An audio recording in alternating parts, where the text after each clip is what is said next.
What if the most brutal message you can send is no message at all? No argument. No closure speech. No, I'm done. Just the sudden, clean absence, like you were never there. And here's the part most people won't admit. In a society addicted to attention, disappearing doesn't just hurt feelings. It exposes the entire illusion, status, control, performative love, and the fake care people display when it benefits them. In this video, you'll learn the 11 things they feel when you simply disappear, and the Stoic way to understand each one, without turning bitter, without turning cruel. Stay to the end, because the final mistake almost everyone makes after disappearing, is the exact thing that pulls them back into the same trap. Let's be honest, this topic can sound harsh. But most of us aren't talking about vanishing to punish someone. We're talking about stepping away because the relationship became a drain. A friend who only calls when they need something. A partner who keeps testing your boundaries. A boss who feeds on your emotional reactions. Or a family dynamic that turns your peace into a negotiation. Stoicism isn't about being cold. It's about being clear. And clarity sometimes looks like distance. Today, we'll walk through 11 reactions people often experience when you disappear. For each one, I'll give you 1. What they feel. 2. What's really underneath it in modern life. And 3. The Stoic lesson, so you don't disappear as a tactic, but as a boundary. 1. Confusion. One moment, you're present, talking, laughing, showing up. Then the next moment, silence. Confusion hits first because people build routines around your availability. They get used to you being reachable, like a button they can press. So when you're gone, their mind scrambles for a reason. Did something happen? Did I do something? Is this temporary? In the modern world, confusion is amplified by the constant access we expect from each other. We're trained by phones, apps, and read receipts to believe we're entitled to an immediate response. A Stoic doesn't panic inside confusion. Marcus Aurelius reminds us that the disturbance isn't in the event, it's in the judgment we attach to it. If your disappearance triggers confusion in them, it also reveals something. They were relying on your presence to stabilize their emotions. And your lesson is simple. Do not explain yourself to soothe someone's dependency. Explain yourself only if it's just, necessary, and aligned with your values. 2. Curiosity. After confusion comes curiosity. They start scanning the past like detectives. Your last message. Your tone. The last time you hesitated. The moment you stopped laughing as much. Curiosity is their mind trying to regain control. Because in a world of social performance, not knowing is humiliating. If they can't label your disappearance, they can't manage the story. And watch what they do next. They check your social media. They ask mutual friends, casually. They pretend they don't care, while hunting for proof that you still orbit them. Stoicism teaches the dichotomy of control. They can't control your choice, but they can control their response. Most people do the opposite, they try to control you, because controlling themselves feels harder. If you're the one who disappeared, your Stoic discipline is restraint. Don't feed the curiosity with breadcrumbs. Breadcrumbs are how you turn a boundary into a game. 3. Anger. Then the mask slips. Anger rises. Anger is usually the emotion people wear to cover vulnerability. It feels safer to say, "How dare you?" than to admit, "I feel rejected." Or worse, "I lost control." In fake social environments, office politics, friend groups built on gossip, relationships built on convenience, anger isn't about love. It's about power. Your silence removed their leverage. Stoicism doesn't deny anger exists. It denies anger the right to steer the wheel. Epictetus would tell you, their anger is their business. Your business is your character. And here's the practical line. If someone responds to your boundary with rage, that is information. not a reason to return. Information. 4. Regret. After anger burns, regret creeps in. Not always because they miss you. Sometimes because they realize they pushed too far. They took you for granted. They assumed you'd always forgive. Regret sounds like, I shouldn't have said that. I knew I was being selfish. I thought they'd come back like they always do. This is where the mind starts rewriting history. They replay the relationship, searching for the moment they broke it.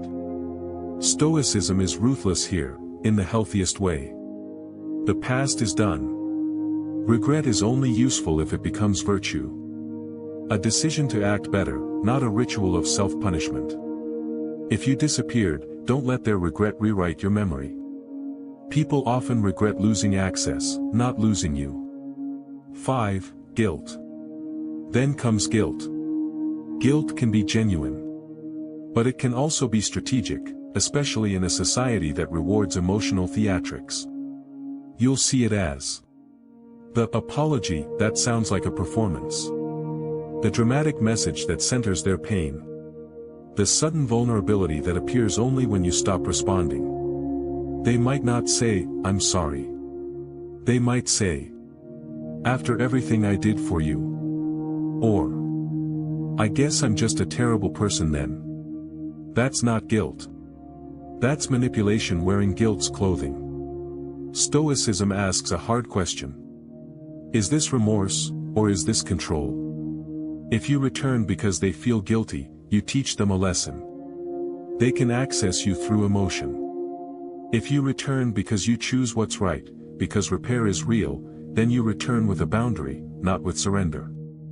6. Anxiety. Now anxiety. Anxiety is the mind living in the future.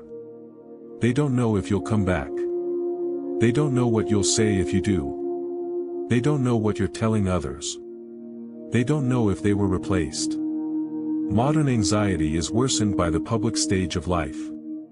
People fear not just losing you. They fear losing their image. They fear looking abandoned. They fear being the one who got left. Stoicism cuts through this. You can't control outcomes. You can only control your conduct. If you disappeared, don't make your life a billboard to provoke them. No subtle posts. No indirect quotes. That's not stoic. That's still attachment, just disguised as strength. 7. Loss. Loss is where it gets quiet.